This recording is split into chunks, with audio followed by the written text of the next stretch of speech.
Hello, everybody. This is Radio Entrepreneurs. My name is Jeffrey Davis. I'm the host of Radio Entrepreneurs. I'm also CEO and founder of Mage LLC, a management consulting firm working with leaders and entrepreneurs throughout the United States and Canada. Our next guest, returning guest, Tom McNulty, intellectual property attorney at Lando and Anastasi. Welcome back. Hi, good to see you again. Nice to see you again. Lots going on, huh?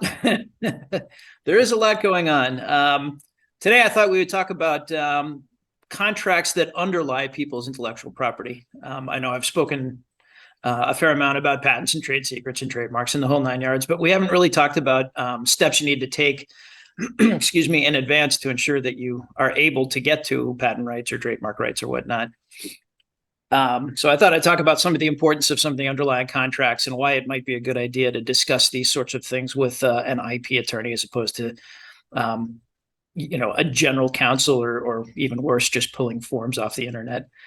So looking at patents, one of the things to get patent protection, it has to be something that hasn't been made known to the public. You have to, at the time you file the application, have maintained secrecy of your patent.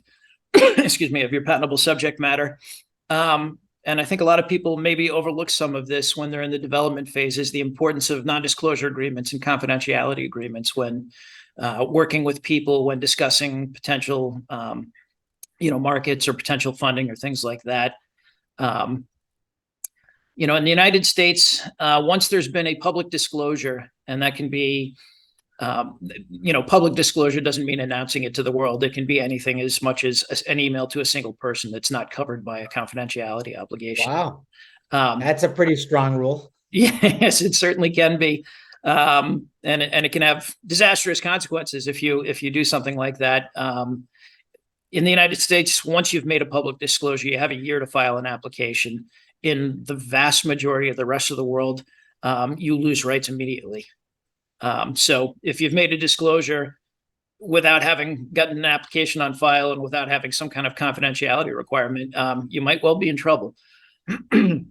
Excuse me. So like I say, people think of public disclosures as putting a product on the market or making a new product announcement or, things like that you sort of expect. But a lot of times this will arise when you're discussing it with other people, discussing it with family and friends has been found to bar the ability to get a patent, and certainly discussing it with potential sources of funding, venture capital firms, angel investors, things like that.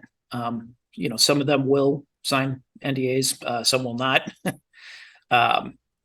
So it's one of the things you really have to bear in mind. Obviously, best practice is to get everybody to sign a well-drafted, well-written non-disclosure confidentiality agreement. If you can, you might want to throw in some non-compete language to keep them from taking your idea and using it themselves. To the extent that you can't get somebody to sign it and you still need to have a discussion, you're really kind of limited to either having the discussion in a broad and abstract sense where you're not giving away the sort of the secret sauce of the invention, or get something on file before you have the discussion. So those are sort of important things that you should be discussing, like I say, with IP counsel. If you're going to try to have a discussion without an NDA and without something on file, maybe run it by your attorney, what you intend to say to make sure that you're not giving away the patentable bits. Second thing that comes up a lot with patents is, of course, patent licenses. As an entrepreneur, you may be licensing in technology, you may be licensing out technology. And it's important with these to really know what it is that you're looking to get and conferring with somebody, competent in the field to make sure that you do get what you get. Typical patent license, it can be exclusive, giving you, all rights in the patent, and that effectively becomes a transfer of ownership. It can be exclusive in limited areas, geographical areas, fields of technology, that sort of thing, or it can be a non-exclusive license. And if you're looking to use the licensed patent, to protect your field and keep people out of it, and you want the ability to enforce it, the assignment type of license, the full assignment of all rights, will give you the standing to sue. Exclusive licenses generally will give you standing to sue, but you'll have to join the patent owner as a plaintiff in the suit, which can sometimes be problematic in terms of who's paying for what, who's making decisions on settlement, who's making strategic decisions and the like. And if you don't end up with all exclusive rights, you effectively don't have the right to sue, and you're basically subject to the whims of the patent owner to enforce it or not enforce it as they see fit. And one of the important things with this is whatever you term the agreement, if you term it an assignment, if you term it an exclusive license, that doesn't matter. Courts are going to look to what the agreement actually does and doesn't transfer. And there's can be some surprising clauses that will prevent you from obtaining full enough rights to sue. It's not necessarily super cut and dry. So if the patent holder licenses you a patent but retains the right to practice it themselves, that will be considered a bare license. You'll have no ability to sue to prevent infringements.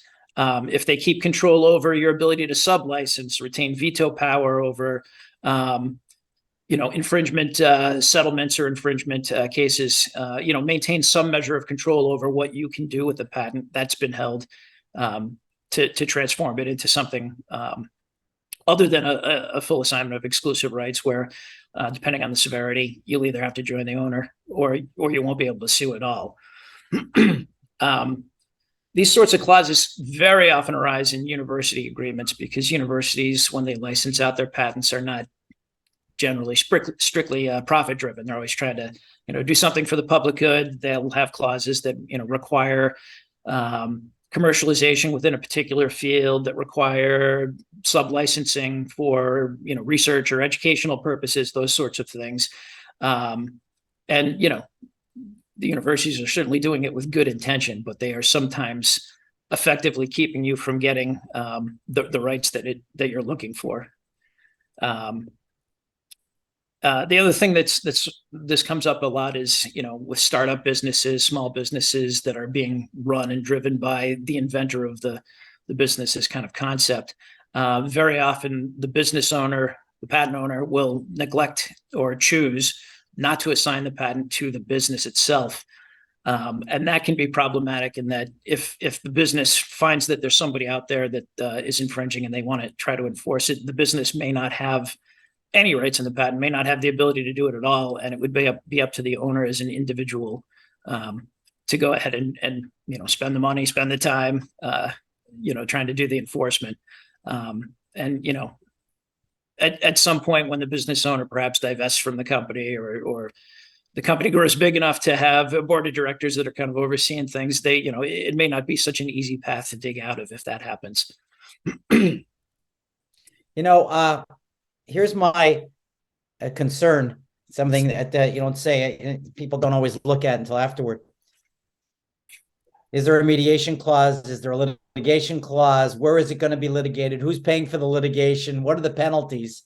This to me seems to be an area almost of every contract that people sign that they don't really review close enough. And yeah, I know for me personally, when I look at it as a management consultant, I don't want to be going to Anchorage to litigate. That is a frequent kind of way of deterring litigation is putting it in a venue that's very inconvenient for one of the parties.